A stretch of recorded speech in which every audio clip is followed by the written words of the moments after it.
Season 2, Bab 52, tidak bisa lagi menjagamu. Apa maksud kamu berkata Bian dalam bahaya? Desak Darren, menekan bahu Erlan agar ia lebih tenang. Mungkin semua ini ulah Revan. Abi tahu saat aku kecelakaan? Dia yang menyerempet mobilku sampai masuk jurang. Apa? Bola mata Darren membeliak, terkejut. Bagaimana bisa? Kamu tidak sedang sembarangan menuduh, kan? Darren ingin memastikan, jangan sampai Erlan menuduh tanpa bukti yang jelas. Orang lain mungkin akan mengira ia hanya sedang cemburu, sebab Revan pernah melamar Bian. Terlebih, Alfian menyukai lelaki itu. Aku mana berani sembarangan menuduh, Abi.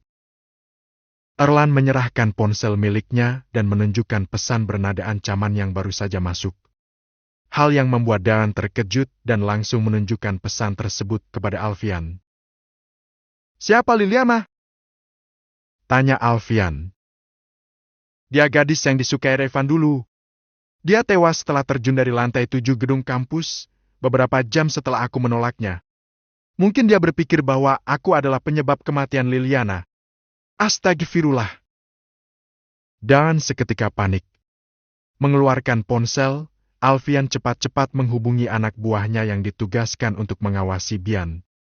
Hanya dalam 2 kali dering, panggilan terhubung. Kalian di mana? Tanyanya tanpa basa-basi. Kami dalam perjalanan, bos. Mbak Bian minta diantar ke kantor Sphinx. Katanya, mau. Cepat kalian putar arah dan bawa Bian pulang ke rumah.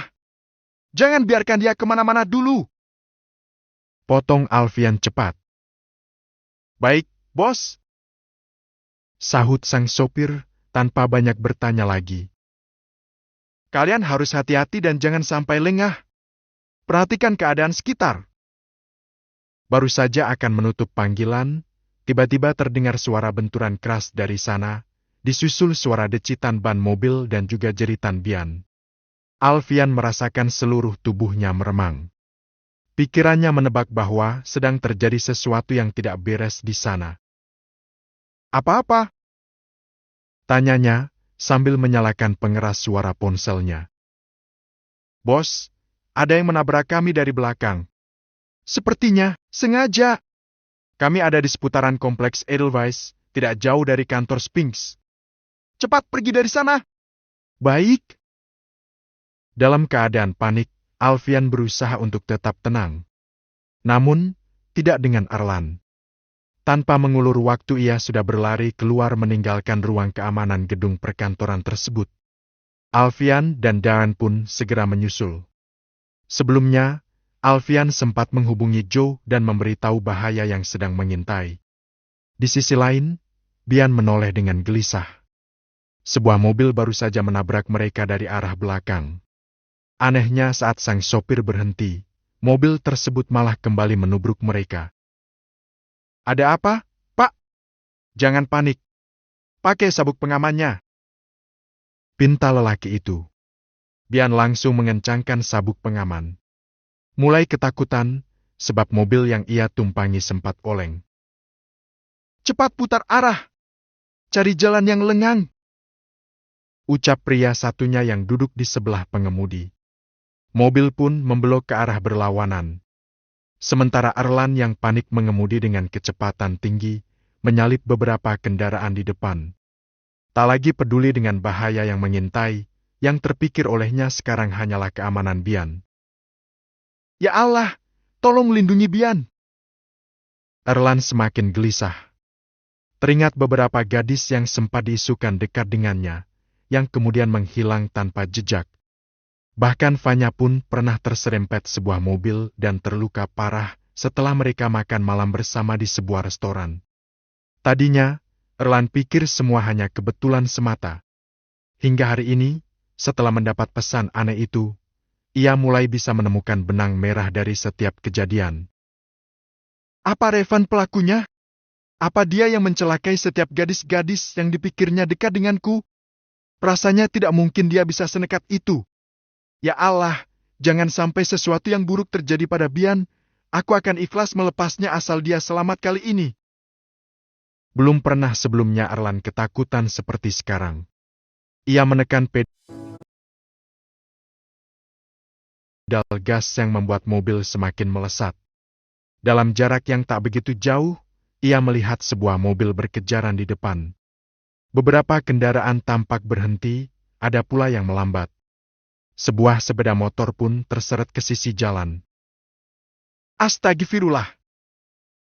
Erlan memekik panik saat melihat mobil yang biasanya digunakan Bian melaju di depan, dengan diekori sebuah mobil lain di belakangnya. Tak ingin sesuatu yang buruk terjadi, ia kembali menyalip kendaraan lain, berusaha untuk mensejajari mereka. Ya Allah, Bian pasti ketakutan di dalam sana. Bruk! Lagi, jeep hitam itu menubruk dari belakang, membuat mobil yang ditumpangi Bian ringsek dan kehilangan keseimbangan. Dalam hitungan detik serpihan kaca berhamburan di jalan. Tiba-tiba sebuah truk kontainer melaju dari arah depan. Erlan yang panik tak punya pilihan selain melesat ke depan, menyalip mobil mewah keluarga dermawan itu dan membanting setir ke kiri, menjadikan mobilnya sebagai tameng. Mobil di bawah kemudi Erlan itu pun harus takluk terseret badan besar truk kontainer, menabrak pembatas jalan, hingga terguling dan mengelurkan asap. Erlan meringis, merasakan perih pada seluruh tubuhnya. Bekas goresan kaca mengucurkan cairan merah segar. Bi! Rintihnya lemah, hampir kehilangan kesadaran. Kelopak mata terbuka perlahan, manik coklatnya melirik ke kanan dan kiri. Semuanya terasa melambat, bahkan hembusan angin yang bergerak pelan masih bisa ia rasakan. Hingga melihat sosok wanita bercadar terseok-seok keluar dari mobil, menjerit histeris sambil meneriakkan namanya. Masih dalam keadaan setengah sadar, matanya yang berair melihat jeep hitam itu kembali bergerak. Mengintai. Bahaya belum sepenuhnya lepas. Bi, awas! Rintihnya lagi, saat melihat Bian mendekat ke arahnya. Tangan penuh luka dan berlumur dar, itu menarik sabuk pengaman, merangkak keluar dan menghempas tubuh sang wanita ke sisi jalan. Sementara tubuh lemahnya harus kembali terpental jauh setelah dihantam mobil gahar itu. Dalam hitungan detik sekeliling terasa berputar dalam pandangannya. Ia tak lagi dapat merasakan tubuhnya sendiri, seperti mati rasa. Bahkan telinganya berdengung luar biasa, seolah mendengar lonceng kematian. Mas Erlan, Mas Erlan! Tolong suamiku! Tolong! Samar-samar jeritan itu menembus indera pendengaran. Namun, ia tak lagi dapat menyambung napas, dan suasana sekitar mulai gelap. Maafkan aku, Bi. Aku tidak bisa lagi menjagamu. Pasien kecelakaan sudah sampai. Tolong cepat! Panggilan darurat itu membuat Bai tersadar. Setidaknya ada 4 korban kecelakaan yang baru tiba. 3 di antaranya lelaki dan 1 wanita. Sebelumnya, ia sudah mendapat kabar dari Papa tentang kecelakaan Bian dan Erlan. Pria berjas putih itu segera melangkah ke arah Brankar yang baru memasuki ruang IGD, berusaha untuk tidak panik, meskipun rasanya ketakutan begitu nyata menyusup ke hati. Bahkan ia hampir menangis saat melihat 2 tubuh lemah yang terbaring dalam keadaan tak sadarkan diri. 1 adiknya, dan yang 1 sahabat sedari kecil yang kedekatannya bahkan seperti saudara. Bian tidak mengalami luka serius, hanya sobekan di lengan akibat tergores pecahan kaca dan sedang mendapat pertolongan dari dokter. Sementara 2 pengawal juga terluka, namun masih dalam keadaan sadar. Salah satu di antaranya mengalami patah tulang di lengan kiri. Sementara Erlan, berbagai peralatan medis sudah terpasang di tubuhnya. Para dokter sedang melakukan pertolongan. Dokter, detak jantung pasien berhenti. Kita lakukan CPR. Sahut sang dokter. Mata pemuda itu terpejam. Tubuhnya terasa lemas.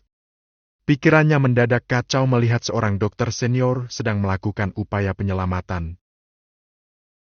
Ayo, bertahan sekali lagi untuk Bian. Bukankah kamu mau menebus semua kesalahanmu kepada dia? Bukan begini caranya. Bukan dengan pergi meninggalkannya. Ia berbisik lirih menjatuhkan air mata. Bangun, Erlan.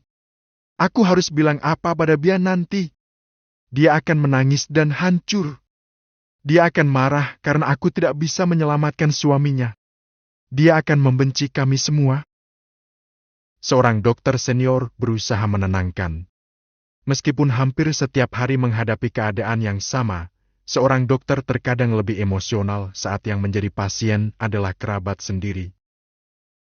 Sekali lagi, ucap sang dokter senior sambil menempelkan sebuah alat pada bagian dada. Bismillah. Akan tetapi, setelah berulang kali mencoba, tak juga membuahkan hasil. Hanya suara lengkingan alat monitor yang terdengar berbunyi lama, dengan garis lurus yang tampak pada gambar. Erlan seolah telah menyerah. Dawan yang berdiri di sudut ruangan, tiba-tiba merasakan kakinya terasa lemas. Tubuhnya hampir tumbang. Tak ada suara, hanya air mata yang terus mengalir tiada henti. Isak tangis pun memenuhi ruangan itu, hingga pada saat Alfian masuk dan memeluknya. Dawan menangis sejadi-jadinya. Dia tidak mampu bertahan. Aku kehilangan satu orang anakku, Al. Aku harus bilang apa pada Umi dan ibunya? Aku harus bagaimana di hadapan Bian? Dengan menawarkan kebahagiaan aku datang memintanya dari abahnya. Tapi apa yang kuberikan? Anakku, Erlan, aku kehilangan dia. Kalimat itu terus terucap diiringi isak tangis.